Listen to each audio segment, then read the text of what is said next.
Idiot.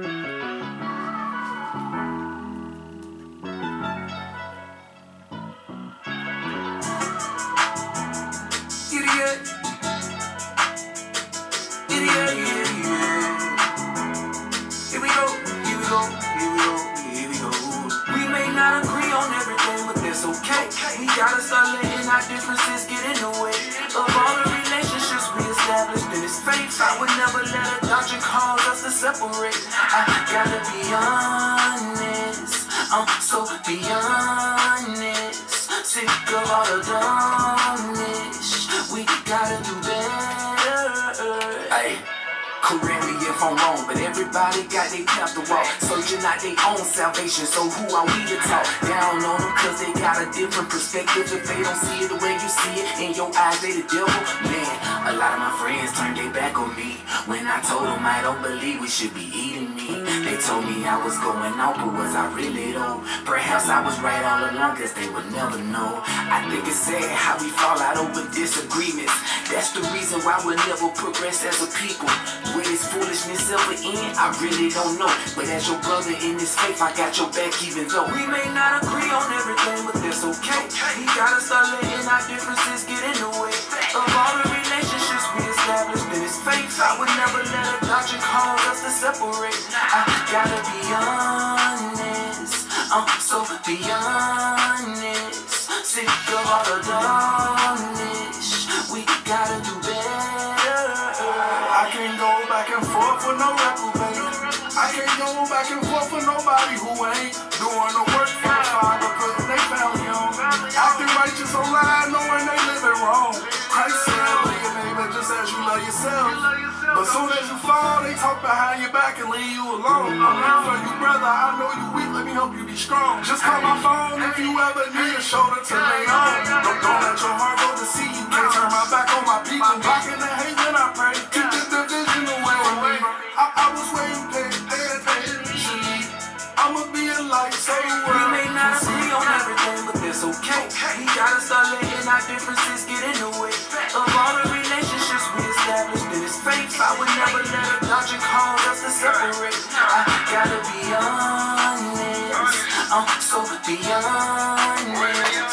Sick of all the dumbness, we gotta do better. They call you out, get your face behind your back, they hate it. $100 seats for a feast, you cannot make it. Condemning people online, that's the worst of Satan. Take it to the kingdom, feel my days of patience. Same spirits fly together is the way we make it. Fear of man is a stumble, so we keep it basic. Only my closet with Yahuwah, prayers from the matrix. My brother in the same boat, so it calls I take him. He calls on the higher, but I do not love him different. He wanna save his family too, we on the same mission. See, I love the whole book, I'm not picky with it. Love your neighbor as yourself, yep, I know the difference. We may not agree on everything, but that's okay. We gotta start letting our differences get in the way of all the relationships we established in this faith. I would never let a doctrine cause us to separate. I gotta be honest, so be honest. Sick of all the dumbness, we gotta do better. Say we gotta do better. We gotta do better. Oh. Good morning, good morning, good morning. Facebook Live, good morning, good morning. Breaking Strongholds Ministries, good morning. You good morning. YouTube with Orlando, keeping it simple. Shabbat Shalom, everybody. Shabbat Shalom. Shabbat Shalom. How's everybody doing this morning? How's everybody doing this morning? I know I'm about 45 minutes late this morning, but I didn't get no rest last night. And I'm just feeling a little down and out this morning. Really said I might just sit out on this one, but I knew I couldn't. You know, just a little tired this morning. Went to bed about 11 o'clock and then woke up at 1:30 and then go back to bed until about 4 o'clock. So I really didn't get a lot of sleep. So I was kind of tired this morning. So I hope everyone has had a great week this week. I hope the Most High really truly have blessed you over and abundantly with love, kindness, and joy. I hope the Most High really have truly blessed your offsprings with love, kindness, and joy, and understanding and protection. I hope He really truly have. You know, I hope that you have learned a lot this week from everything that's going on. I hope the Most High really truly have truly blessed you over and abundantly. Hope He have let your eyes see the reality. Hope He have allowed you to see what's actually taking place in the world. I hope He truly have. I hope He has pricked your heart, your mind, to do something about your current situation so that you won't be affected as others. I hope you have taken heed to my words with the evidence I have given you, so that you could be able to be prepared for the future. My week, I really did not understand my week until today, and then until the message today.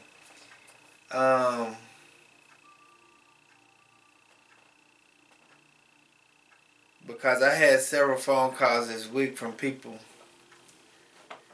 not understanding what's going on in the world today and what they should be doing and how they should be doing it. And I had some phone calls about the emotional side of the conditions, trying to figure things out in some kind of way. They was trying to figure it out on what we should do, how we should do it, which way we should do it. Had several different phone calls about things like that this week. So, it's just been an experience. It's been something this week, but I didn't really understand it until this morning, after the phone call I had this morning. But let us go ahead and turn to Exodus chapter 20, verses 1 through 17. And it reads, "And El spake all these words, saying, I am Yahuwah thy El, which I brought thee out of the land of Egypt, out of the house of bondage. Thou shalt have no other Els before me, and thou shalt not make unto thee any graven image or any likeness of anything that is in the heavens above, or that is in the earth beneath, or that is in the water under the earth. Thou shalt not bow down thyself to them, nor serve them, for I, Yahuwah thy El, am a jealous El, visiting the iniquities of the fathers upon the children until the third and fourth generation of them that hate me, and showing mercy unto thousands of them that love me and keep my commandments. Thou shalt not take the name of Yahuwah thy El in vain, for Yahuwah will not hold him guiltless that taketh his name in vain. Remember the Sabbath day to keep it holy. 6 days shalt thou labor and do all thy work. But the Sabbath day is the Sabbath of Yahuwah thy El. In it thou shalt not do any works, thou, nor thy sons, nor thy daughter, thy manservants, nor thy maidservants, nor thy cattle, nor thy strangers that is within thy gates. For in 6 days Yahuwah made the heaven and earth, the sea, and all that in them is, and rested the seventh day. Wherefore Yahuwah blessed the Sabbath day and hallowed it. Honor thy fathers and thy mothers, that thy days be long upon the land which Yahuwah thy El giveth thee. Thou shalt not kill, thou shalt not commit adultery, thou shalt not steal, thou shalt not bear false witness against thy neighbor, and thou shalt not cover thy neighbor's house, thou shalt not cover thy neighbor's wife, nor his manservant, nor his maidservant, nor his ox, nor his ass, nor anything that is thy neighbor's." Let us go back up here for just 1 second. What just came across me?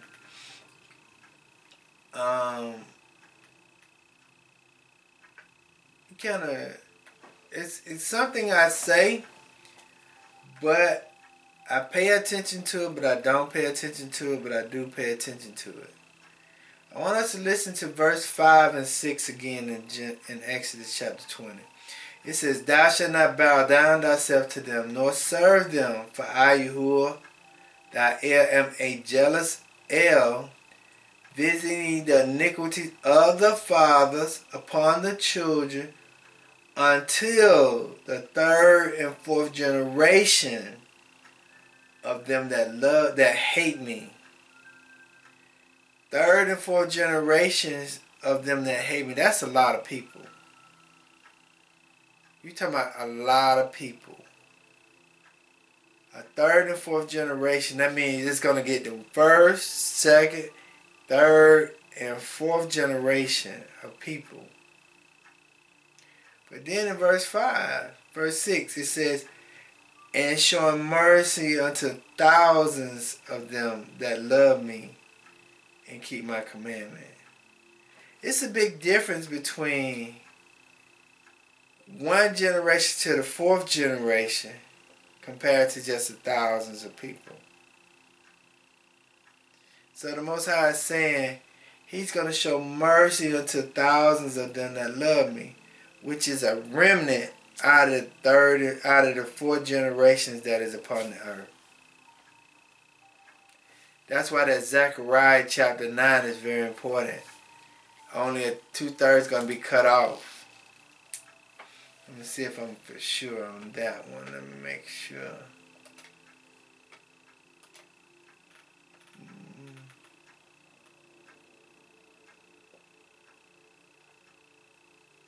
No, that ain't it. Okay, Zechariah 13, it says, And it shall come to pass that in all the land, said Yahuwah, 2 parts therein shall be cut off and die, but the third shall be left therein. So the third and fourth generations are the 2/3. And the third part is the thousands. So the Most High was telling us in the commandments that so many people are going to pass away because of the fathers upon the children until the third and fourth generation. That's something, ain't it? That's something I paid attention to, but I knew it, but I know that I just had to bring it to the forefront today. Okay, let us do our Lord's Prayer, and then we're going to get started this morning. May not be that long. You know, it may not be that long. Just depends. I got some different information I want to share with you, though. Let us pray. Our Father which art in heaven, hallowed be thy name. Thy kingdom come, thy will be done on earth as it is in heaven. Give us this day our daily bread. Forgive us of our trespasses, as we forgive those who trespass against us. Lead us not into temptation, but deliver us from evil. Thine to your kingdom, power to your glory, forever and ever. So let it be. So let it be. Good morning, good morning, good morning, good morning. If you could turn your word of Yahuwah to 1 Kings chapter 17. 1 Kings chapter 17. 1 Kings chapter 17. 1 Kings chapter 17.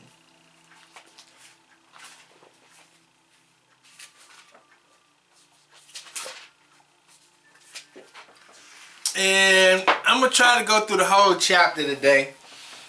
But I won't be long. I know I'm limited on time. But I'm going to try to go through the whole chapter today. But the key verse is verse 1 in this chapter. Okay, and it reads, And Elijah the Tishbite, who was the inhabitants of Gilead, said unto Ahab, As Yahuwah El of Israel liveth, behold, before whom I stand, there shall not be dew nor rain these years, but according to my word. Let me read that over. It says, and Elijah,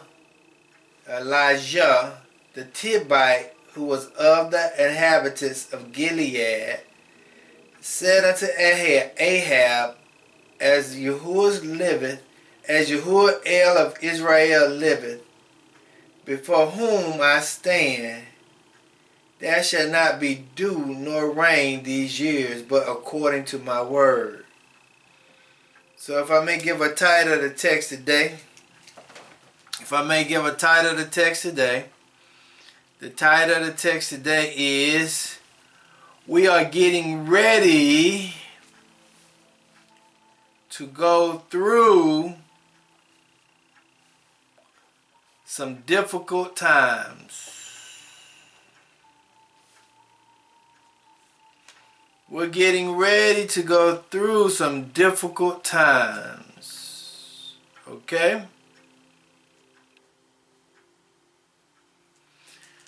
The two words today, crucible is C-R-U-C-I-B-L-E, crucible. It's a 15th century word.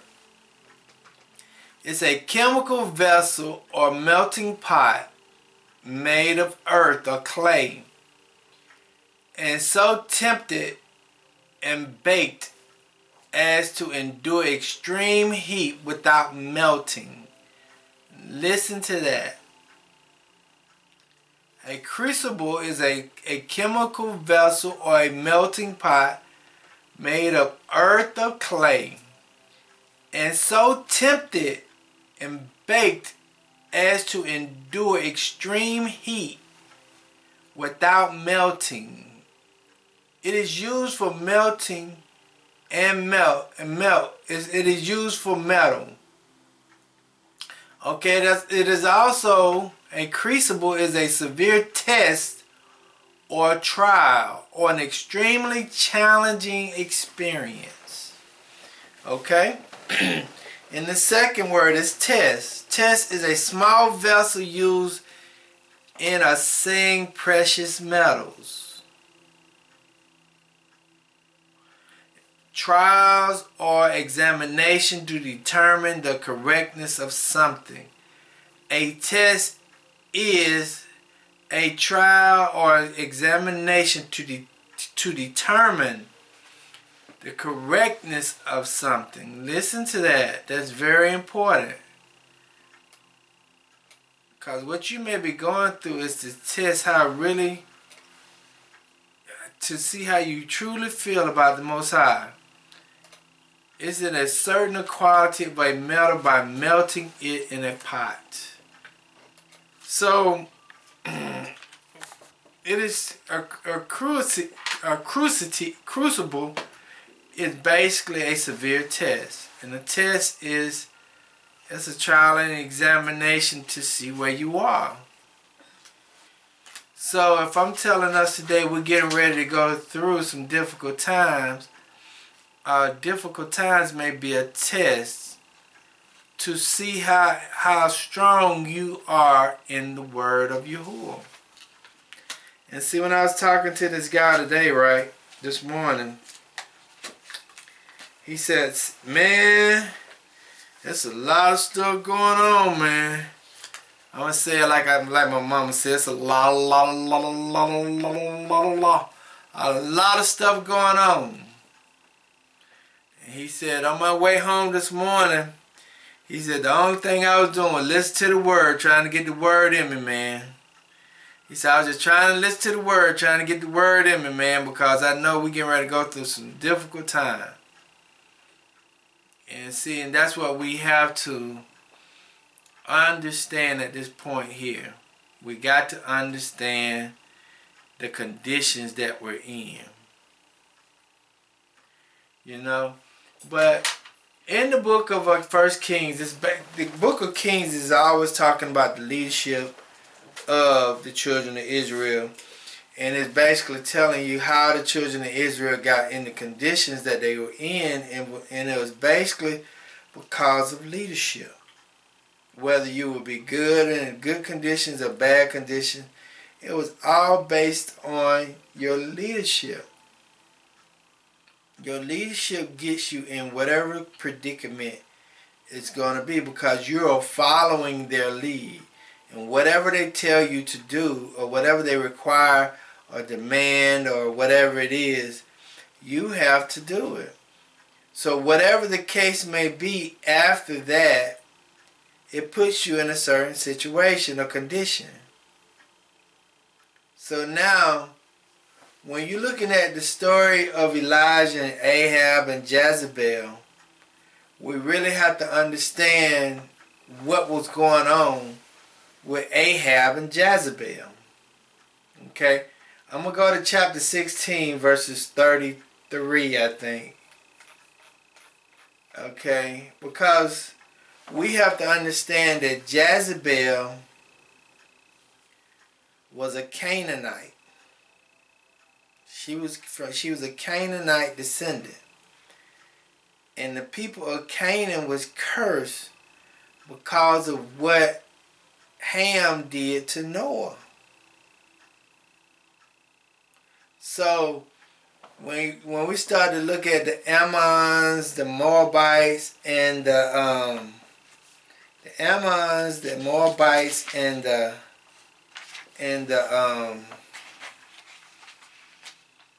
Moabites and the Ashdus,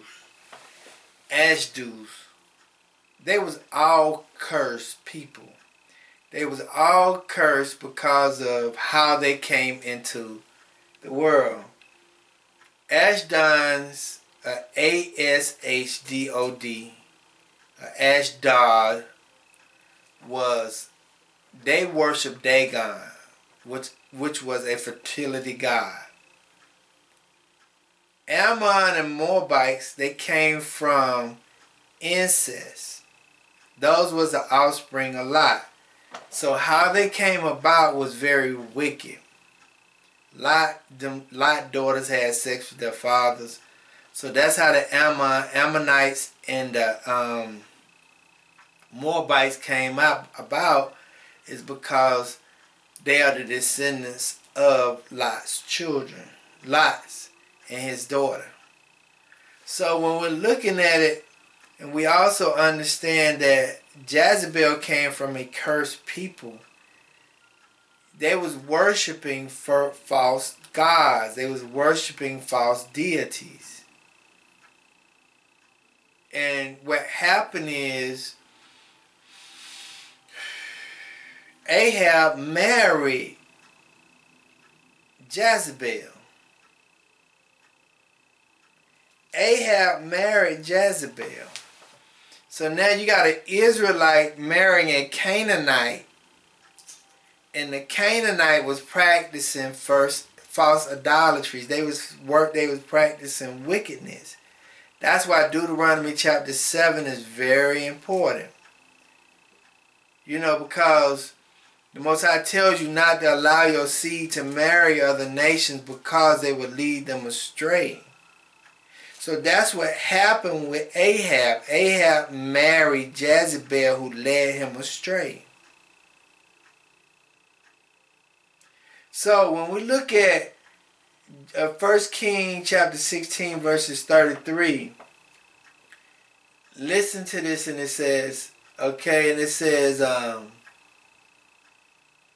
and Ahab made a grove, and Ahab did more to provoke Yahuwah of Israel to anger than all the kings of Israel that were before him. Okay? So, what happened is when Ahab married Jezebel, it causes Ahab to go astray in his rulership. He was leading the people astray. He was taking them down the road of destruction. So now when Elijah came on the scene and he saw everything that was going on in the world. And Ahab was a prophet of the Most High. So now at the point in 17, Elijah said, okay, because you're taking the people down the road of destruction, because of your leadership, I'm going to cause the earth to stop raining for 3 years, 3.5 years. And I want us to look at this in layman's terms, or in our reality. America has been ruling for 70 years with the petrodollar, or with the fiat dollar. And she was abusing other nations with that fiat dollar. And now the Most High said, enough is enough. I got to bring judgment on you because of what you have been doing, to, not just to my people, but to my people. Because we are all created in the image of the Most High, but He has His chosen one, which is Israel. So because of what the United States and the G7 has been doing to the planet through the fiat currency, he has to break that stronghold of the fiat currency. So now what you're getting ready to see on the earth, or in the United States, is high inflation, job loss, famine, pestilence, violence, unemployment. You're finna get ready to see all of that because of what the United States have been doing to other countries around the world. With those sanctions and wars and useless killings of other societies. And they were all there because of democracy. So the Most High had to send the prophet Elijah to bring a drought in that area because of what the king has done. So the Most High had to bring China and Russia and the BRICS together to destroy the fiat currency because of what the United States has been doing to other countries. And see, that's how my conversation has been about this week is, what are we going to do? People have been calling me, should I do this and should I do that? What should I do? How should I do it? Because in actuality, the writing is on the wall for those who have eyes to see and ears to hear.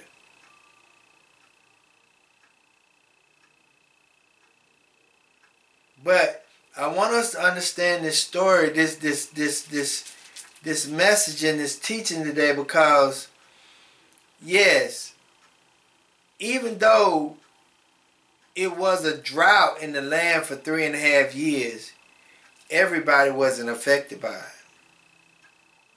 And that's what we need to understand. Everybody wasn't affected by the drought. And that's what, when I talk to people, people say, man, what we should do, what we should do, what we should do. And then they turn around and say, it ain't nothing we can do, it ain't nothing we can do, it ain't nothing we can do. And I have to turn around and tell them, oh, it's something that you can do. You just got to be willing to do it. You got to be willing to do it. You can't just go on the patio of the Titanic and just play the violin and act like you don't see the Titanic sinking. You got to be a willing participant to try to throw some of the water out the Titanic so the ship won't sink so fast. But let us go ahead and go to Elijah, 1 Kings chapter 17 verses 1. And when I give you verses, right, Those verses is just basically to clarify the understanding of the verse that I just read. I want you to get you some better understanding of it. Okay?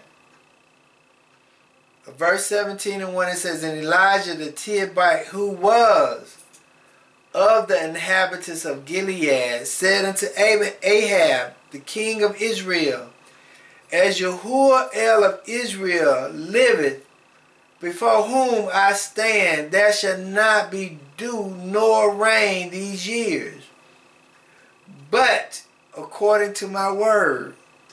At that point there, Elijah was prophesying that it was going to be a drought in the land. It was going to be a drought. It was going to be a famine. It was going to be pestilence. It was going to be chaos in the land. And see, sometimes, excuse me, and see, sometimes when people look at my teachings, right, some of you all may not like to listen to me because it may sound doomsday. But this is what the Most High, this was my purpose right here, right now, was to teach you at this moment in time, to prepare you for what's getting ready to happen on the earth. And see, I talked to this guy this week, and he told me, he said, hey man, you was right. And I hate when people tell me I'm right. I said, no, I'm not right. I said, but you understand. He said, yeah, I understand, but you were right. I said, no, I'm not right. And I don't want to be right. But I just want you to understand what I'm saying. Because he said, everything that you've been telling us, or telling people for the last 3 years or 4 or 5 years, it has come to pass. And he said, I got some extra money this week and I'm going to go buy me some food. I'm going to go buy me this and I'm going to go buy me that. He said, I already got places set up in my house where I'm going to do this and what I'm going to do that with and what I'm going to do this with. Because he knew, it finally clicked that we getting ready to go through some difficult times. So he started to prepare himself for the difficult times that we get ready to go through. That's why that guy was talking to me this morning, telling me, man, on my way home, that's all I was listening to was the Most High Word. He was preparing himself spiritually for what's getting ready to happen, because the simple fact is, it's unprecedented to see the transactions or the transition that's taking place on the earth. It's not a crisis. I want you to understand. It's a transition. But they use crisis to transition people from one phase to another. It's never a crisis. It's always a transition. But how they get you to go into the transition is they use a crisis of fear. If you really did your studies and your due diligence during the last 3 years, you will understand that it was never a crisis. It was always a transition. But a lot of us didn't look at it at that because we were so emotionally caught up in the crisis, which was an illusion and not the transition. Just like when the United States transitioned out of an industrial into a service market. The industrial age was cut out during Bill Clinton time when he signed the NAFTA agreement and sent all the jobs overseas. That stopped our industrial age and sent us into a more of a service commodity, a service sector. But it was very difficult for people to transition from the industrial to the service. So now we're transitioning from using fiat currency to digital currency, but they had to implement fear in order for you to accept the digital currency that's getting ready to take place on the earth. It's never a crisis. It's always a transition. Understand that. So if you never understand it's a transition, but you look at things from a crisis moment, you're going to make bad decisions all the time. It's never a crisis. That's the illusion. It's the transition. So, now it's talking about Elijah predicting or prophesying the 3.5 years of dry, no rain. Let us go to Luke chapter 4. Because I'm trying to clarify 17:1. Let us go to Luke 4:25.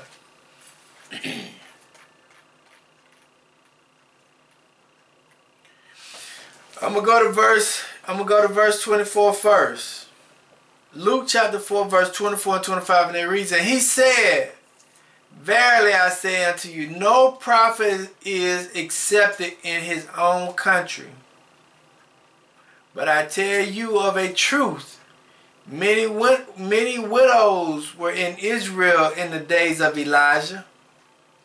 And when the heavens were shut up 3 years and 6 months, when great famine was throughout all the land.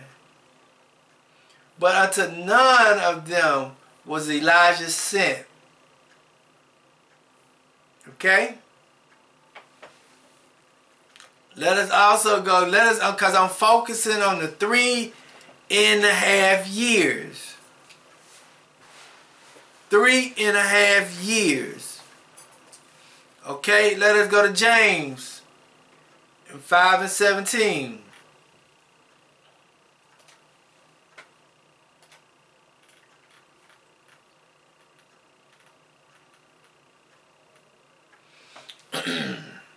Okay. Elijah was a man subject to like passion as we are. He basically was saying Elijah was a human man. He was human. And he prayed earnestly that it might not rain. And it rained not on the earth by the space of 3 years and 6 months. So it didn't rain for 3 years and 6 months during this time period.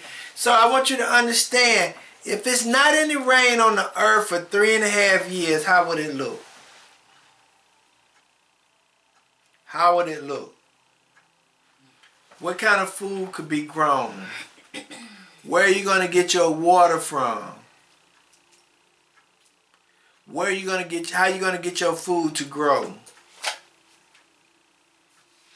Okay, let's go to Revelations chapter 11.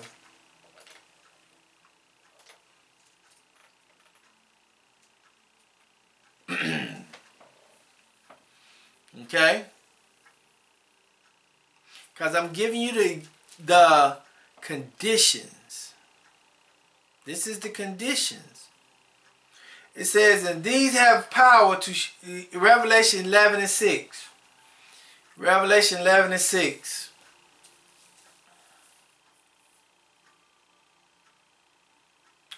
And it says, and these have powers to shut heaven, that it rain not in the days of prophecy, and have power over water to turn them to blood, and to smite the earth with all plagues as often as they will.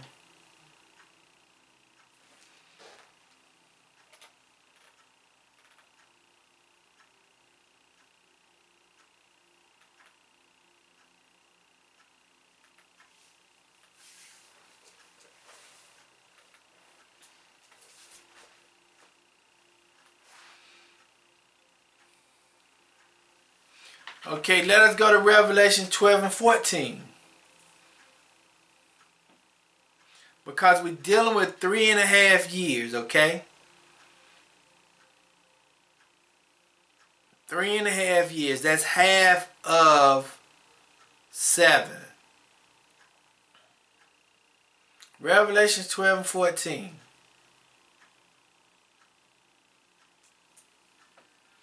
Okay, and it says, and to the woman were given 2 wings of a great eagle, that she might fly into the wilderness, into her place where she is nourished for a time and times and a half times from the face of the serpent. That word time means one. Then the second time with S on it means two. So the one is, that's 3.5 years in verse 12-14 in Revelation.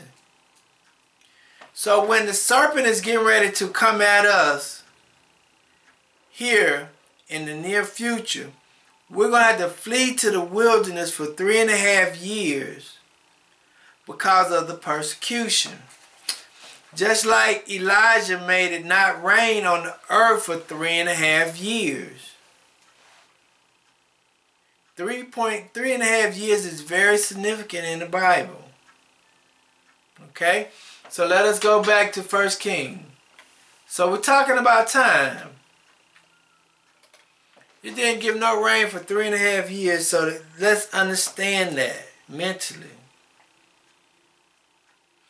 Let us understand that. And then it says, and the word of Yahuwah came unto Elijah, saying, listen to this, get thee hence, and turn thee eastward, and hide thyself by the brook of Cherith, that is before Jordan.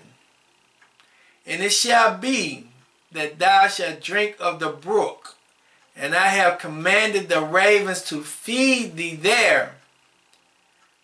So when he went and did according to the word of Yahuwah, for he went and dwelled by the brook Cherith, that is before Jordan.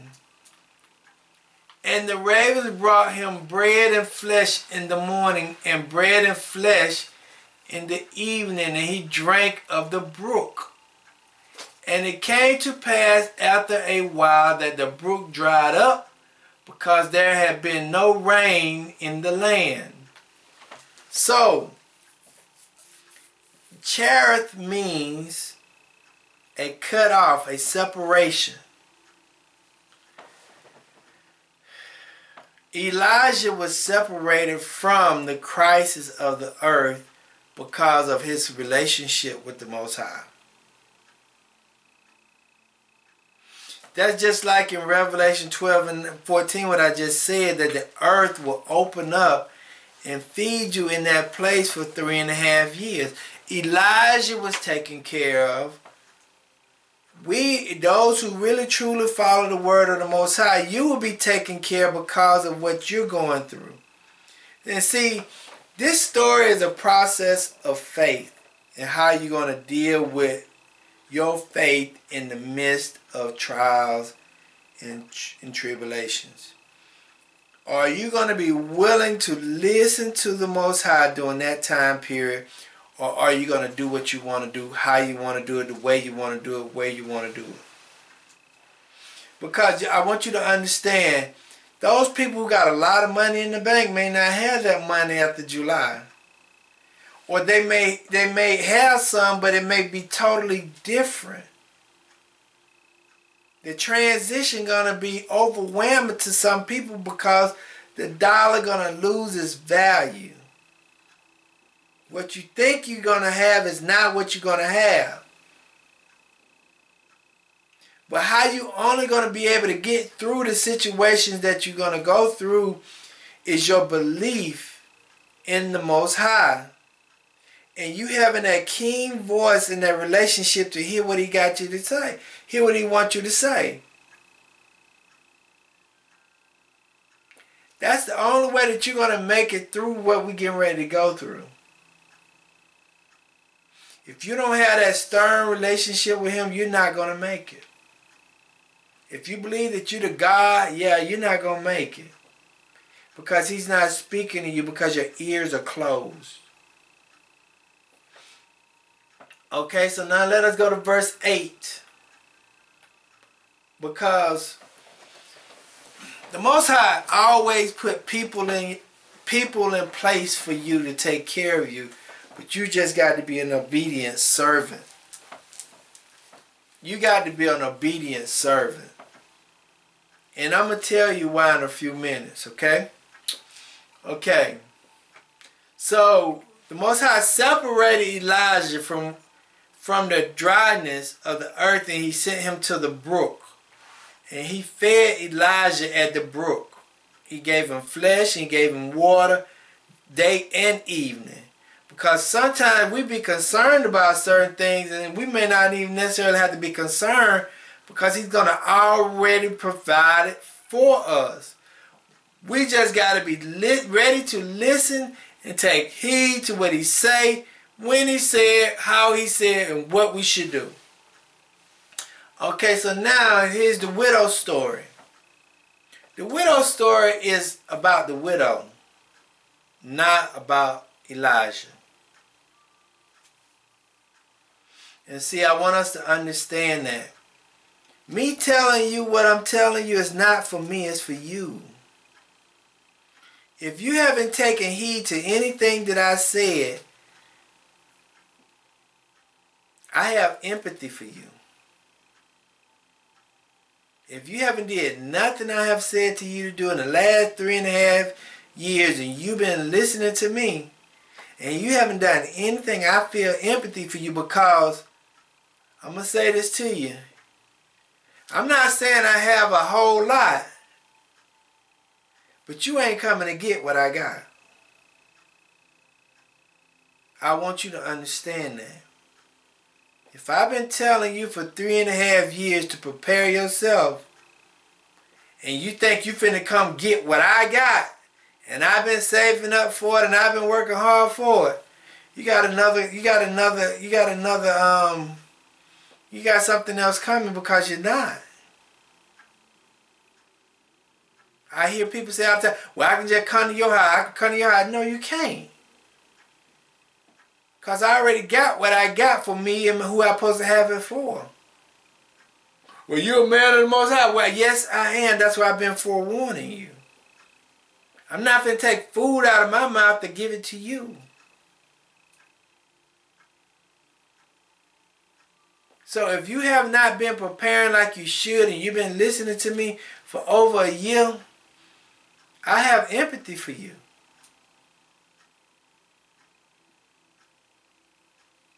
Okay, so now let us go to verse 8. And it says, and the word of Yahuwah came unto him, Elijah saying, arise, get thee out of Zarephath. He's telling him to go to Zarephath. Okay, and I'm going to tell you what Zarephath means, which belongs to Zidon, and dwell there, and behold, I have commanded a widow woman there to sustain thee. Listen to that.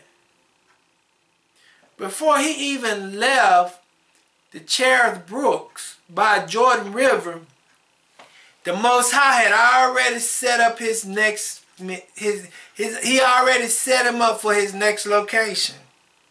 He took care of him at the brook. Now he finna get ready to take care of him at Zarephath. Zarephath means a place of refinement, a place of purification with fire, a place of purity, a place of trials. Now what Elijah finna get ready to go to is a place of trials, a place of purification. It's not purifying him, it's purifying him, but it's also purifying the woman, the widow woman. Hello? The widow woman. Because what you're getting ready to go through is not about nobody but you in your relationship with the Most High. How you going to deal with what's going on. How you going to see it. Your experience. Because if you're really truly following the Most High, he's going to open it up like Revelation 14, and he's going to set you in places along the way so that you can be taken care of. Just like when the children of Israel were leaving leaving the south, going north for freedom, with the Underground Railroad, they had houses set up in different locations. So when those slaves went to those different places, it was already set for them to have food, water to drink, clothes and shelter, so they can stop there, go somewhere else, stop there, go somewhere else, stop there, and go somewhere else to get safe haven. That's what the Most High is doing in this. Okay? So he arose and went to Zarephath. When he came to the gates of the city, behold, the widow woman was there gathering of sticks. And he called to her and he said, fetch me, I pray thee, a little water in a vessel that I may drink. Now listen to her. Listen to the widow woman. Listen to the widow woman, because I want you to understand something. I tell my wife this all the time. No, just listen to the widow woman. And as she was going to fetch it, no. Okay, verse 11. As she was going to fetch it, he called to her and said, bring me, I pray thee, a morsel of bread in thy hand. He said, don't just bring me a morsel of bread in the moment of your crisis. Also bring me some water. See, this was a design setup. This was a design setup for Elijah to get fed, but the widow woman to be blessed. Because she's going to experience some stuff that she never experienced a day in her life. Because you got to understand, it haven't rained in 3 years. It was hard, no crops, no fishing. It was a moment of struggle because of all of what Ahab did. Now what you see, the suffering and the pain that's going on in America today, is all because of what the government officials been doing. Even though it's designed by the Most High, but what you physically see on the earth is from man-made stuff. Now in verse 12, and she said, as the Lord, as Yahuwah thy El liveth. Listen to her thought process. Listen to what she's saying.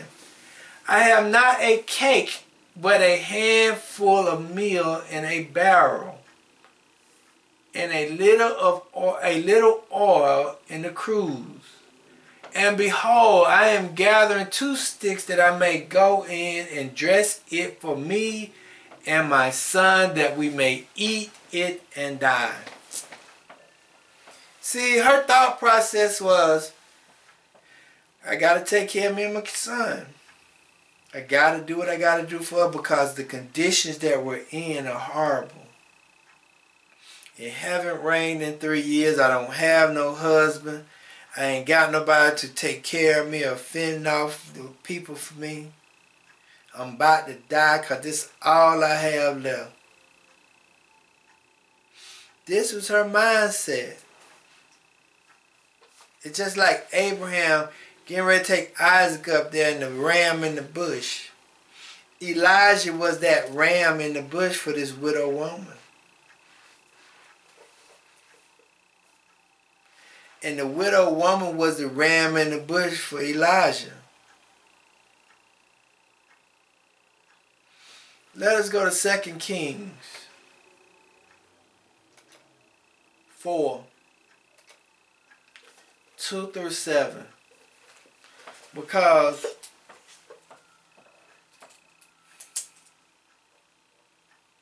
your faith is your belief is going to help you get through anything that you're going through. Because when you believe that, if you believe in, it's like my wife was dealing with a client 3 weeks ago. About 3 weeks ago. I say 3 weeks ago. And she came in with some horrible stuff going on with her. She came in having a lack of faith or lack of belief. But once my wife started to allow her to go through the detox, and my wife started praying for her and putting her hands on her, the more the lady's faith or belief started to increase.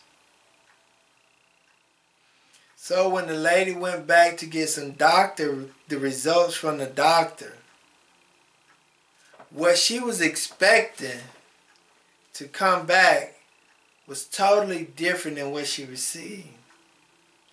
She was expecting to hear that, oh, it's this and oh, it's that. But in actuality, because of her belief in the Creator and doing what the Creator say do, it was nothing compared to what it was. See, your faith is going to get you through what we're going through now.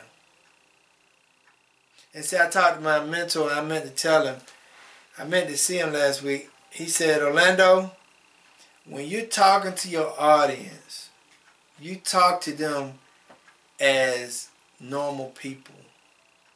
Don't try to talk above their head. Don't talk below them. Talk to them as normal people.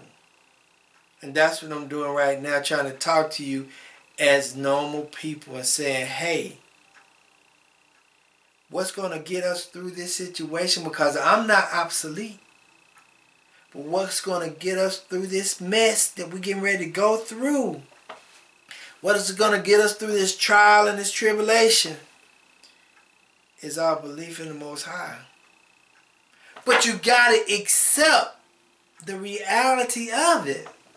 You got to accept that the dollar bill may be going away. You got to accept whatever it is in order to be able to have your belief system to be increased. Because the only way that young lady came to my wife is because she understood her reality.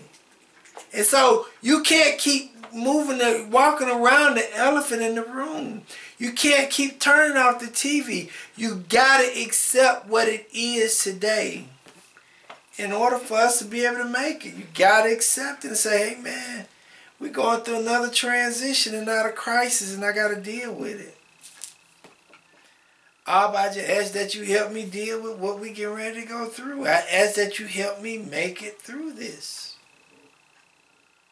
Because this is something, like my wife said, baby, this is something we ain't never experienced. And I agree. This is something that we have never experienced a day in our life. But what's going to get us through this is our belief. Putting that belief to work. Because once that lady got her results, she put that to work. I got to go find somebody to help me.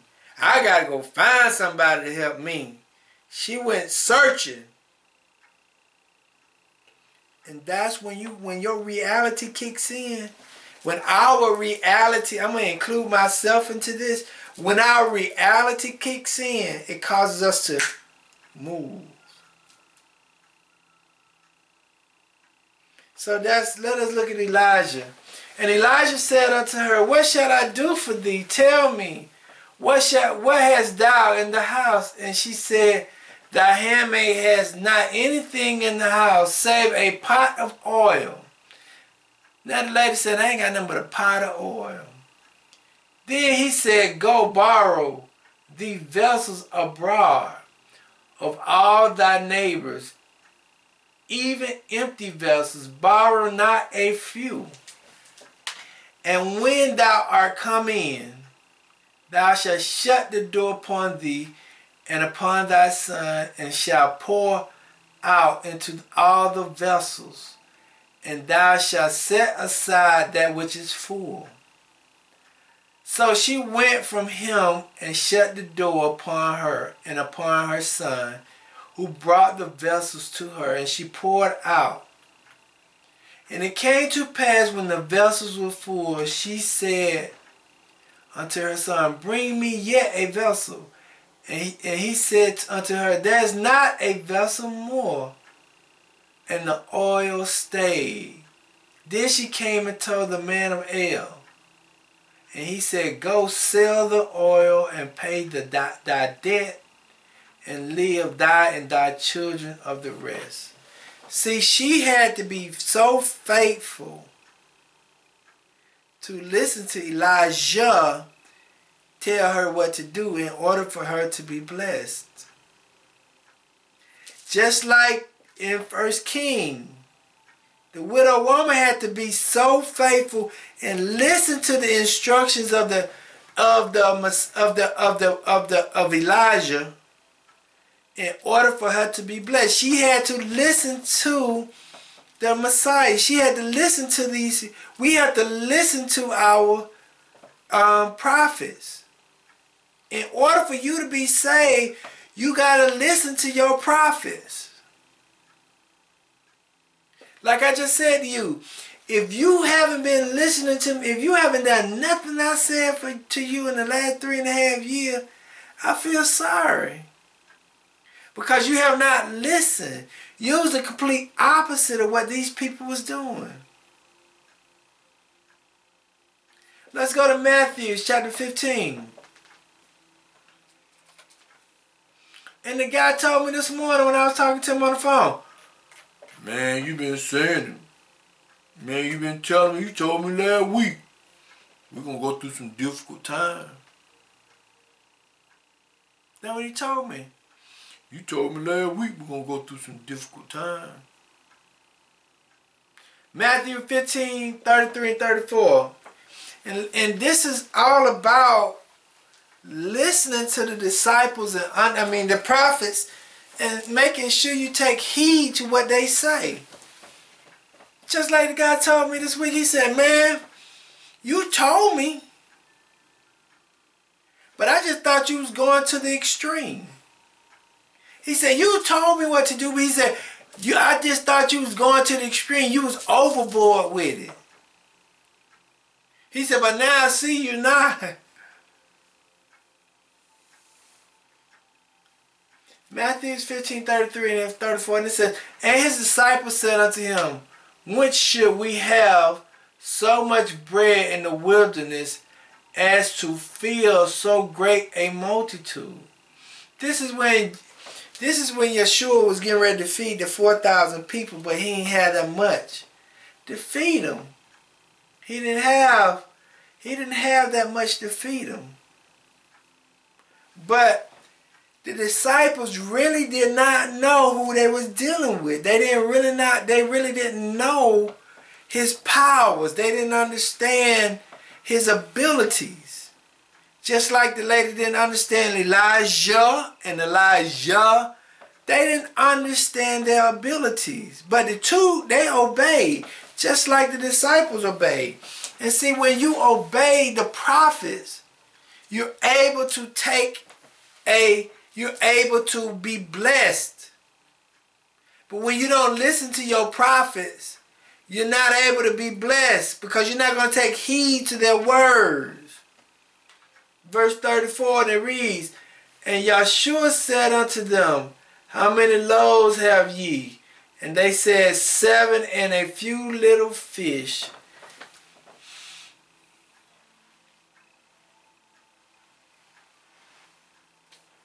You got to be able to take heed to what the prophets are saying right now. What you say, baby? You got to take heed to what the prophets are saying. Let's go to John. Chapter 6. Verse 8 and 9.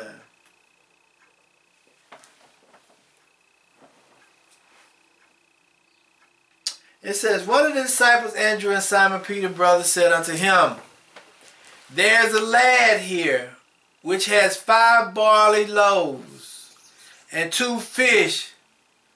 Listen to the disciples. But what are they among so many?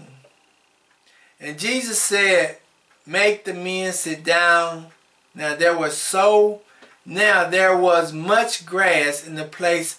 So the men sat down, in the number about 5,000. See, when you have faith, you can do so much with when you have belief, your belief kicks in and it turns into faith. Because your belief will cause you to move into action.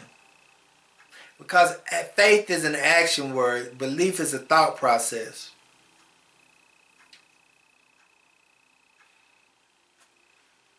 Baby, let's go back to 1 Kings 17. 17 and 13. But let me ask you a question real fast. What was you remember the conversation we had last week? And I said, baby, why is it so, and I need you to talk loud so they can hear you. I said, baby, why is it so difficult for people to take heed to what I'm saying? What is the thought process? And what did you say? I think I said a lot of people are not ready for what is to come. They like living. I need you to talk loud so they can hear you. People like living and staying in that situation, staying in that moment. Why? Fear.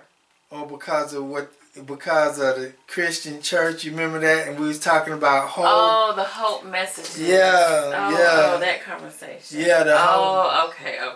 Okay, so now talk to me about that a little bit. You got about 4 minutes. Talk to me about that. So what I was saying was, people, and from my experiences in the past, of wanting to be a certain place in life. Right. Or wanting to receive certain things, or I would say material things, or just to just be at a certain place in life. We have listened to the hope messages. Okay. We have listened to the hang in there, keep the faith messages. Mm-hmm. And but do we put action to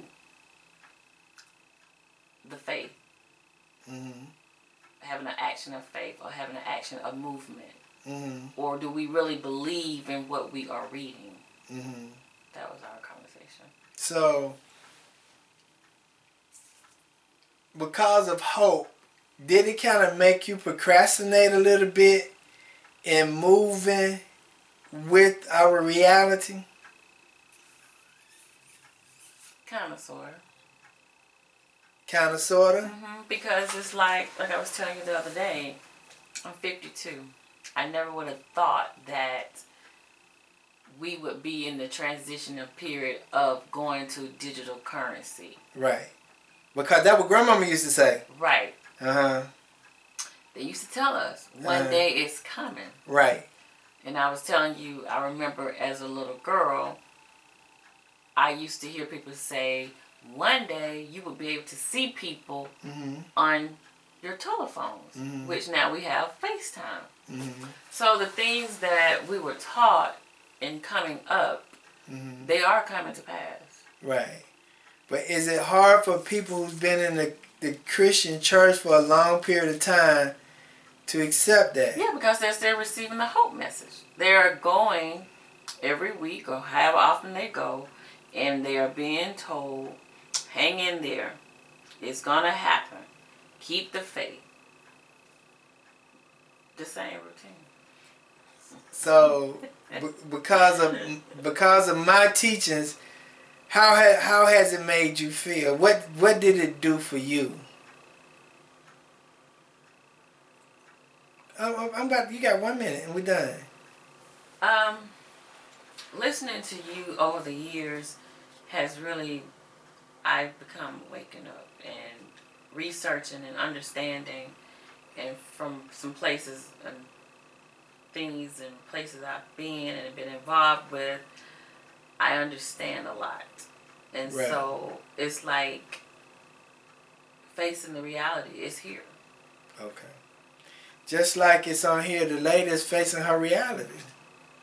Her reality is that I ain't got nothing but a little flour left and a little oil left, so I can make me 2 morsels of bread for my offspring and my seed.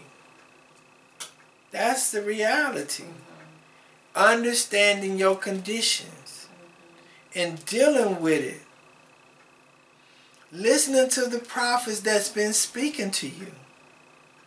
Not giving you hope messages that, oh, it's going to be okay. Oh, it's going to be this and oh, it's going to be that, which is they telling you a lie. It's like with sicknesses, illnesses. What you mean? If someone is told, if you know you have a chronic illness, I need you to talk loud. You have to face the reality of that. I'm here at this moment, but what got me to that moment? Right.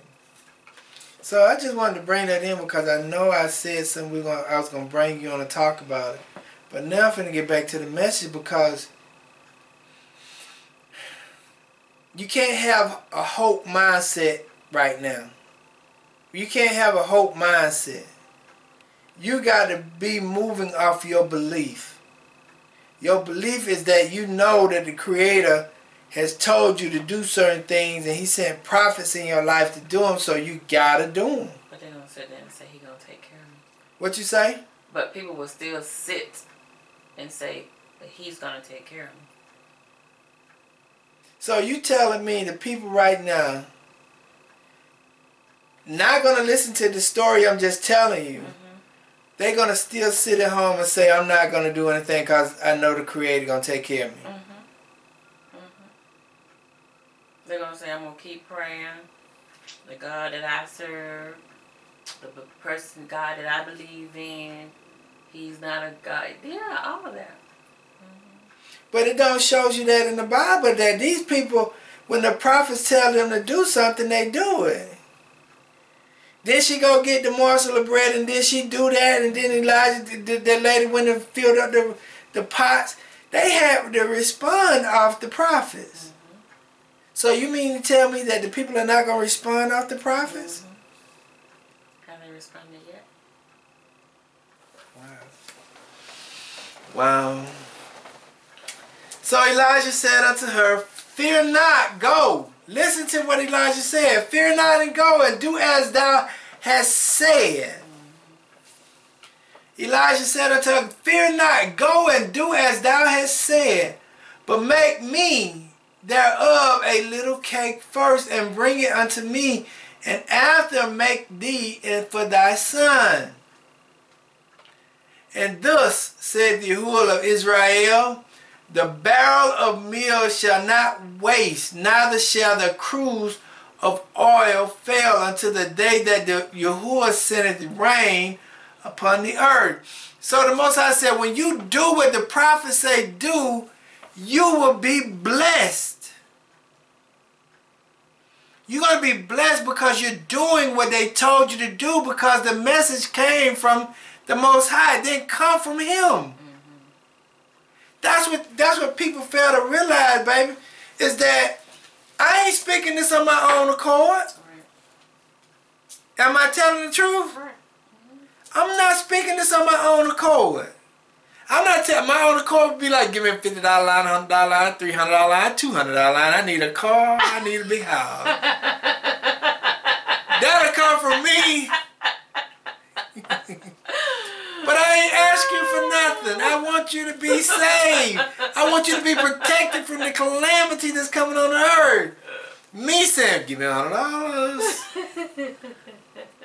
Pay your tithes and offerings. Because I know the calamities are here. Ain't that right, baby? Yeah, so those are the businesses about to go bankrupt.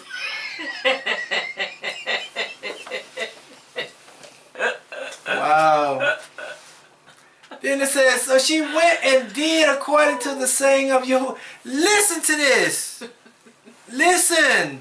Because my wife just told y'all, some of the Christians gonna say, they're not gonna do nothing, they're gonna do what? Wait on the Lord.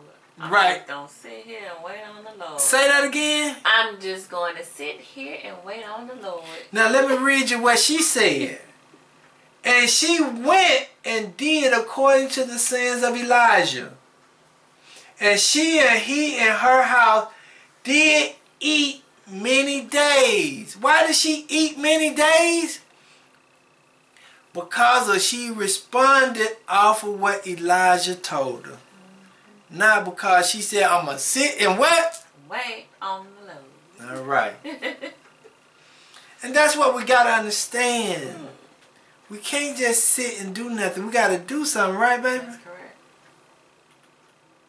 Then it says, and the barrel of meal waste not, neither did the crude oil of oil fail, according to the word of Yahuwah, which he spake by Elijah. Listen to that.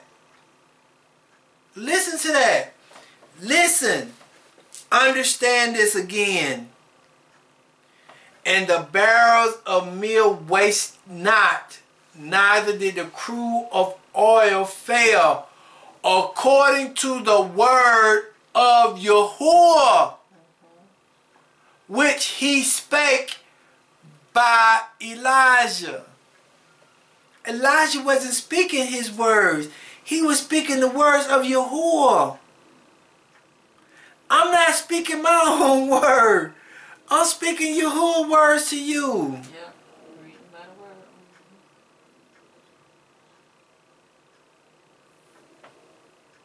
That's what I want us to understand. Get your house in order. Right. And it came to, verse 17, and it came to pass after these things that the son of the woman, the mistress of the house, fell sick. This is not about Elijah. This is about the woman. And his sickness was so sore that there was no breath left in him. This is the condition. See, she didn't just go through a famine. Now she's going through pestilence. And she said unto Elijah, what have I to do with thee? Thou, O thou man of El, art thou come unto me to call my sins to remembrance and to slay my son? She said, what you came to do now? You fed me. I understand that you gave me some food to eat. But now are you calling me up? Are you cursing me? Are you bringing pestilence to my son? Because of things that I did in life? Are you calling my sins to remembrance? Are you punishing my son because of what I did? Because the sin's going to fall on the father, upon the children until the third and fourth generation? But this was not about, this was about her building her faith during the midst of calamities. Baby, you said you was on a prayer line about 2 years ago, right? Just say it. You was on a prayer line about 2 years ago, right? And some of the people that you was on the prayer line with, right? No longer here, are they? See, we fail to realize that calamities are going to come. Fatalities are going to come. Fatalities and calamities are going to come. And she said, and then it says in verse 19, and he said unto her, give me thy son. And he took him out of her bosoms. Listen to how she's so cooperative with Elijah because of her condition. She's willing to be able to follow Elijah's lead in the midst of her going through her situations. And he took him out of her bosoms and carried him into a loft where he abided and laid him upon his own bed. And he cried unto Yahuwah and said, O Yahuwah my El, hast thou also brought evil upon the widow with whom I sojourned by slaying her son? Elijah didn't even understand this part because it's a bigger picture. And he stretched himself upon the child 3 times and cried unto Yahuwah and said, O Yahuwah my El, I pray thee, let this child's soul come unto him again. And Yahuwah heard the voice of Elijah. Listen to this. And Yahuwah heard the voice of Elijah, and the soul of the child came unto him again. And he revived. And Elijah took the child and brought him down out of the chambers into the house and delivered him unto his mother. And Elijah said, see, thy son liveth. All her experiences was for this moment right here, right now. Understand that. And the woman said to Elijah, Now, by my experiences that I just had with you, Elijah, I know that thou art a man of God, and that the word of Yahuwah in thy mouth is true. See, she had to go through those experiences to understand who Elijah was to her. I'm not calling myself a prophet. I'm just coming to tell you, I just tell y'all what the Most High tell me. I know who I am. But I just come to tell y'all what the Most High say. See, in John, the book of John, right? It's all about Yahshua. And Yahshua, in the book of John, telling y'all who Yahshua is. Or Jesus the Christ. And see, I know who I am. That woman knew who Elijah was after her experiences with Elijah. My wife tell me all the time, I know who you are, I just don't, I know who you are. When people tell me, you right, they may not want to tell me, but they know. And I'm not tooting my own horn, but I'm just saying what it is. So when I read the book of John, it tells me, it says, in John 3:2, it says, the same came to Jesus by night and said unto him, Rabbi. They know he was a rabbi. They knew who he was. You just got to listen to the people who you know who they are. They said, we know that thou art a teacher come from God. For no man can do these miracles that thou doest except God be with him.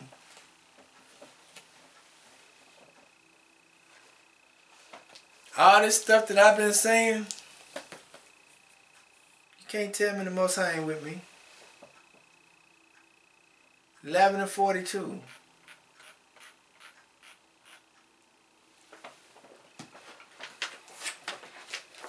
It says, and I know that thou hearest me always, but because of the people which stand by I said it, that they may believe that thou hast sent me. Yahshua was saying, I know who you are. But the reason why I go through the things that I go through and I say the things that I say is not for me, it's for the people. So the people can know. Just like the lady had to know. Just like my wife know, just like I know, and just like some of the people know where I work at. They may not like to talk to me because, man, here he go. I don't want to hear that. Here he go. Family too. Huh? Family too. Right. Here he go. Listen to this. This is coming out of the book of, this is coming out of the Third Testament. The truth of the Spirit of truth. This is the book of Elijah. Okay? This is the book of Elijah. The truth of the Spirit. The Third Testament. The purification of humanity through the judgment. See, testing is just purifying the soul. To cleanse, that's what Job went through. Job went through a period of purification because he didn't want to lose his kids. That's because he knew they was doing things wrong, but he didn't want to lose them, so that's why he would get up and pray and fast every day for them. That's what the story of Job was about. His purification. Him becoming more complete and whole with the Most High. What we get ready to go through is our purification. Right now, the Most High is going to test you to see what decisions you're going to make. And how you're going to make them and why you're going to make them. Because that's the reason why Jesus went into the wilderness. to show you to depend on the Most High. Do not depend on the appetites from the world. If he said he's got a place for you in the wilderness, you prepare to go to the wilderness. If you don't want to be subject to the things that's going on in the world today. Okay, it says, how long will it take for humanity to evolve to where it will understand my love and feel presence through its conscience? When humanity obey my laws and hear my voice advising it, that will be an indication that humanity has left behind the errors of materialisms. And that's the only reason why we make bad decisions. Is because we're making them because of materialistic or being materialisms. Okay, in the meantime, mankind will still have to be touched by the elements of nature in ways until they are convinced that the superior forces exist and that man materialism is highly inferior to those forces. What he's saying to you, material possessions can't do nothing for you when that spirit is on you. He said the earth will tremble, water will cleanse, and fire will purify humanity. All the elements and forces of nature will make themselves felt throughout the world where human beings have not known how to live in harmony with the life which surrounds them. However, nature does not seek the destruction of those who disrespect it. It only seeks harmony between man and all creatures. Listen to that. However, nature does not seek the destruction of those who disrespect it. It only seeks harmony between man and all creatures. If nature is manifesting its justice in a harsher manner, it is because the faults of man and the lack of harmony with its laws are also greater. The hands of man has unleashed justice on himself. Listen to that. What we're going through because of what we did. The hands of man has unleashed justice on himself. Within his brain there is a whirlwind. In his heart a storm. All of this is manifest as well in nature. In it is unleashed elements, its inclement seasons, the plagues that appears and multiply. It is because your sin grows, producing illnesses, and science, reckless and senseless, does not recognize the order established by the Creator. If I only told you this, you would have not believed. It is necessary that you feel the results of your actions for you to be deceived. You are precisely in that moment of your life in which you will see the results of all that you have sown. Listen to this. If I only told you this, you would not believe it. It is necessary that you feel the results of your actions, for you be deceived. You are precisely in that moment of your life in which you will see the results of all that you have sown. Life on earth has always been one of testing and atonement for man. However, this road of evolution has never been so full of bitterness. In these times, men do not wait for maturity to begin the struggle. How many children there are who know the disillusion, the yoke, the beating, the stumbles, the failures? I can say more in these days. The pain of men began before birth in their very mother's womb. And my wife said something about that this week. Great is the atonement of those beings who today come to the earth. But you must remember that all the pain that exists in the world is the work of man, of men. What greater perfection could my justice have than to permit those who sowed those thorns on the road of life to come now and harvest them? See, the Most High ain't got nothing to do with what's going on. Everything that we're going through is because of man's own greed, is saying. You cannot understand my entire plan of the universe redemption, but I give you to know a part of it so that you may take part in my work. Only I know the importance of the moment the world is living. No human can manage to understand the reality of this hour. Humanity from the beginning has accumulated stain upon stain until it has clogged their feelings and their spirit, creating them from a life of sickness, sadness, and turbulence. But the hour of purification has signaled. The time of harvest has come for each spirit, and that is why you behold confusion among men. Yet I truly tell you that amongst that chaos each person shall reap what they have sown. And what shall become of my children who have always failed before my law? Truly to all those who stumble without wishing to analyze, without studying my lessons, the trial shall come like a whirlwind that make them fall. While to those who have